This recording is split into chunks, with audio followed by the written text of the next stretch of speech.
Hello guys, welcome back to Car Obsession and welcome to another point of view video.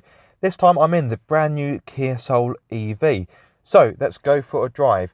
This car is fully electric, hence the EV name. So pop it into drive and away we go in near silence. Now let's see if we can do this in one take today. Fingers crossed.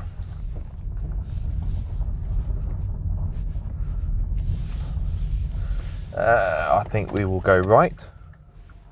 Make sure there's nothing coming. We are good to go. So then, the Kia Soul EV. In Europe, the Kia Soul is only sold as a fully electric model. The reason for this is because in 2018, believe it or not, but Kia was able to ship more of these, the electric version, compared to the petrol and diesel versions combined. I'm sure you'll agree that is quite significant. So Kia has made the executive decision not to sell the ICE cars, the internal combustion engine cars, in Europe, just EV only. There's only one choice of battery. It is a 64 kilowatt hour battery, which is mated to an electric motor, of course. The electric motor produces 204 horsepower, along with a generous 395 newton meters of torque. That power is fed to the front wheels, and the 0 to 60 is pretty respectable. That's because it will do it in 7.6 seconds, which I'm sure you'll agree is pretty good. The top speed, in case you're wondering, is 104 miles per hour. However, I'm sure what you want to know is the range. This car has a range of 280 miles, which I'm sure you'll agree is pretty usable. The Soul EV is a really easy car to drive, if I'm going to be honest. I will turn it off. That is the lane departure warning. That will go off constantly down a road like this. So there's a button to my right hand side, which I've just turned off. This car is available with a choice of 4 driving modes. I have Eco Plus, Eco, Normal and Sport. I believe I'm in Eco right now, so I've got the button down here. You might be able to see that, you might not. Let's pop it into Sport mode, why not? Now in Sports mode, it makes the throttle more responsive and it also makes the steering heavier as well. The steering has got a good weight to it, but I would say there's not a great deal of feedback or communication. However, let's be honest, this is not designed to be a driver's car, so I shouldn't really be so picky. The ride is compliant, it's comfortable. It can be a little bit busy at slower speeds, but once you get it up to a cruising speed like this, it flows quite nicely. Even when it is busy, the ride, it's got a good amount of damping, it's compliant and supple. So I would definitely say this is a comfortable car. The seats are very comfortable as well. As standard, this car has got leather seats, which are spongy. The headrest is like a leather-clad pillow, very nice indeed. So I've got no complaints there. And of course, with this car being electric, it is very easy to drive. You jump in, hit the start button, pop it into D, and away you go. You don't have to worry about gears or anything like that. Now, speaking of which, you may have spotted these silver paddles on the steering wheel and thought, what are they for? They're not to change gear, surely. And you would be correct. What these are actually for is to change the strength of the regenerative braking. With this being an electric car, it has that function, so when you're lifting off it recuperates that energy that would normally be wasted and it feeds it back into the battery. So the paddle on the left-hand side increases the strength of the regenerative braking, whereas the paddle on the right decreases the strength. I'll let these ramblers go by. They're probably looking rather confused why I've got a camera strapped to my head.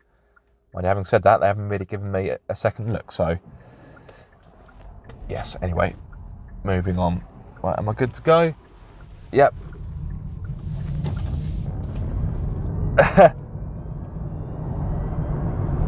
Now, as you can see, the acceleration is pretty potent, bearing in mind this is a sensible family SUV. But of course, one of the great things about electric motoring is the torque is instantaneous. It's like switching on a light switch, very fast indeed.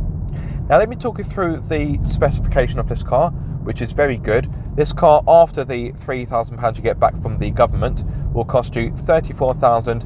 £295. Now, what I like about the Soul EV is Kia has kept things very simple because there's only one trim level available in the UK. It's the first edition, which is the car I'm sat in right now, of course, and you get loads as standard. So everything you see on this car is standard, nothing is optional. I have a 10.25 inch touchscreen with DAB radio, Bluetooth, navigation and smartphone connectivity. I've also got a rear parking sensors with reversing camera, which I will demonstrate a little bit later. I've got climate control, heated front seats, heated steering wheel, the drive modes I mentioned earlier. I have a 7-inch digital display, lane keep assist, adaptive cruise control, 6 airbags, autonomous emergency braking, LED lights, two-tone paint, and Harman Kardon sound system. I've probably forgotten one or two things, but I'm sure you'll agree I did pretty well to list off all of those features off the top of my head, so I'm quite proud of that. Some of you will probably think that I'm just sad, but anyway, the bottom line is this car comes with a lot of kit. Now compare this to a range-topping e-Niro. You'll be looking at, well, this car is, I believe it's around £1,800 cheaper compared to the range-topping e-Niro, which is pretty good. The one downside is the styling of this car is bound to be a bit more divisive, although I really like the styling. I think it's bold, funky and quirky. And this car also has a smaller boot, so this offers 315 litres, whereas the e-Niro offers a much more usable 451 litres. The boot of this car is also smaller compared to the Nissan Leaf and the Kona Electric. Right, have I? Yep, I can overtake. Whoa! Deploying at 395 Newton meters of torque. Just woof! Away I go, like a rocket ship. Yes, so as I was saying, this car has got quite a small boot, although at any point this week have I found that it's been too small for my needs? No, but if you do have a family, you may find it to be a little bit on the tight side. Visibility, let's touch upon that. That's good. The A-pillars aren't too thick. Seeing out the front is fine. The wing mirrors are of a good size, and I have blind spot monitoring, which I didn't mention earlier. That's one of very few features I probably missed off. Seeing over the shoulder isn't fantastic. I will demonstrate that in a few moments when I'm on a bit of a straighter road. I'll do it quickly now. Yeah, seeing over the shoulder isn't fantastic, but you do have that blind spot monitoring to help you out. The rear window is maybe a tad shallow, but I've had no real issues seeing out the back. And as I mentioned earlier, this has rear parking sensors and a reversing camera just to help you out a little bit. Onto Refinement. Of course, this car doesn't have an engine. Therefore, you may think, oh, I bet the road noise is louder, because of course you haven't got the noise of an engine masking over it. But it's pretty respectable. This comes with 17-inch alloys. And there is a bit of road noise, but would I call it intrusive or deafening? No, the wind noise is also well controlled as well, so I've got no complaints there. Anyway, speaking of noise, I'm going to shut up for a bit. So I know I've just given you a lot of information in one go, and I've just realised that while I've been talking, I've probably been moving my head constantly, which has probably annoyed you. So I will be quiet for a few moments and let you just enjoy the sensation of the Soul EV. So I'll be back with you shortly.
Ah, missed it.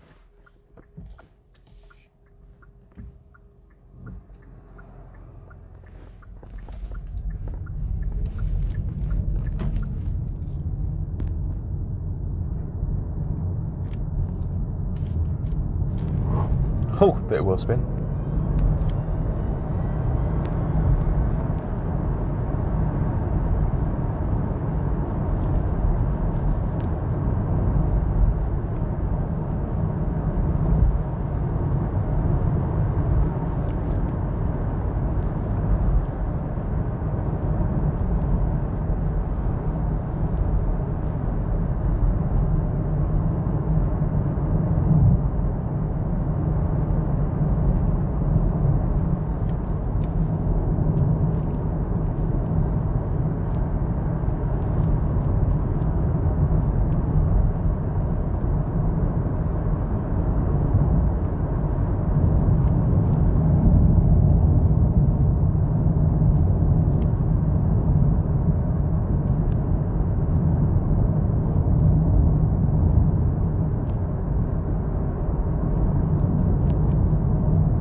The handling of this car is pretty good.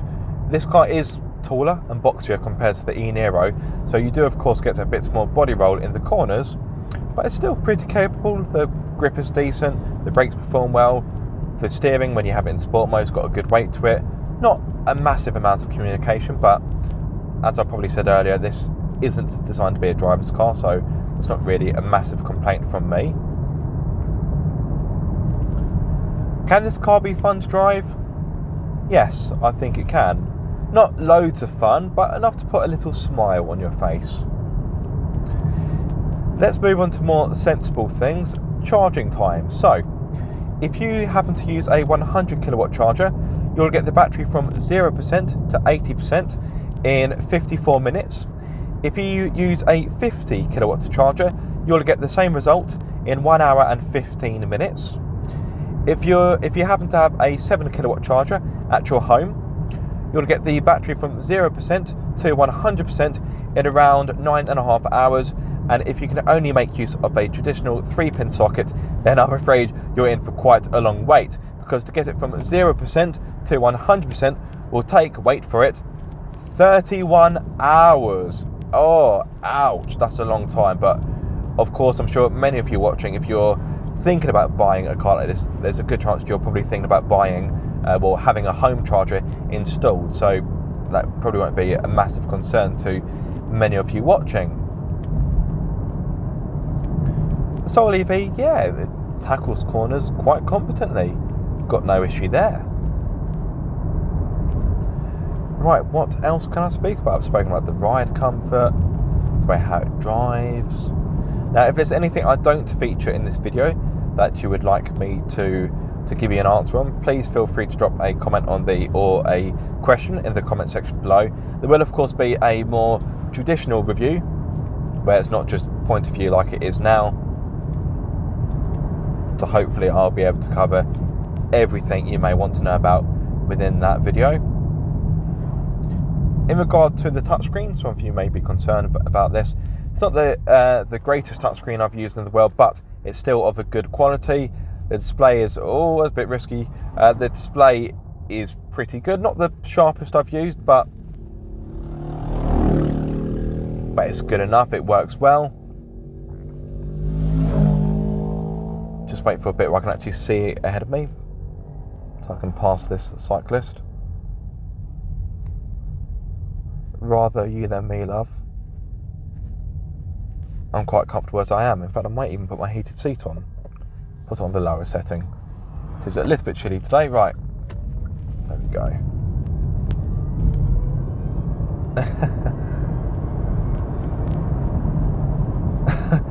It's just... I've driven a few electric cars now, but it's still quite disconcerting to have that amount of acceleration with very little noise or drama to go with it. It's really alien. Of course, I'm more likely to get used to it as the years go by, because more cars will become hybrid or electric. So this is kind of the future I say kind of. I still think hydrogen is the way to go, but that's a debate for a different time. Some EV owners will be like, no, it's not hydrogen, it's electric all the way. So I don't want to start an argument or a debate. I don't want to cause any animosity. I'm just saying, I think personally, hydrogen is the way to go. And let's leave it there.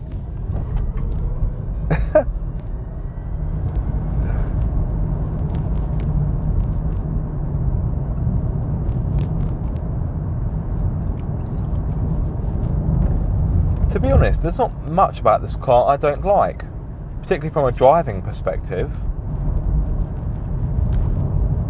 Just love how easy and effortless it is to drive. I'm sure you could drive this quite a long distance. Okay, obviously you have to make sure you've got enough range for that, of course, but I'm pretty sure you could drive this a long distance and still feel quite refreshed at the end of your journey. I think Kia has put together a really good product in the Soul EV, and the same goes for the e-Niro. They're both very accomplished cars. In regard to which I would rather have, it's difficult. Like I said, they're both good cars. I think this looks better, although some of you will strongly disagree with me. Okay, the boot is smaller, but this car is cheaper. So swings and roundabouts. Dare I say, I think I'd rather have this. I don't know. I think really you can't go wrong with either car, not unless you want to have that extra boot space. Or maybe you want something that's not quite as polarising in regard to its design and its looks. But regardless, the Soul EV is a good car. I think this is a good representation for how good electric cars can be. Some of them aren't that great, they don't drive that well and not the most comfortable, or the range isn't quite as good. So I think the Soul EV makes a compelling argument on why EV motoring is beneficial. So Kia, I take my hat off to you.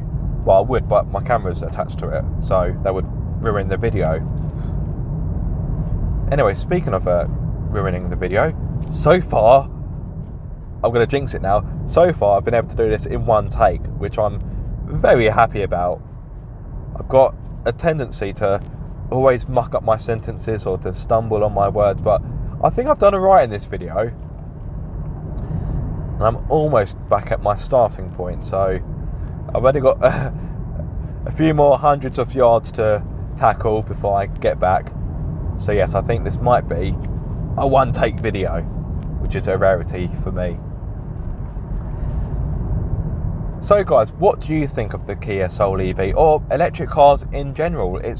Although electric cars have been around for quite some time now, they're still very much a hot debate when it comes to the future of motoring. I know I said a few moments ago I don't really want to get into a debate, but I would like to hear your thoughts all the same, particularly on what you think of this car and the styling, because as I said, it's not going to win over everyone's hearts and minds, but I like it. It's quirky. It's quirky. It's got character.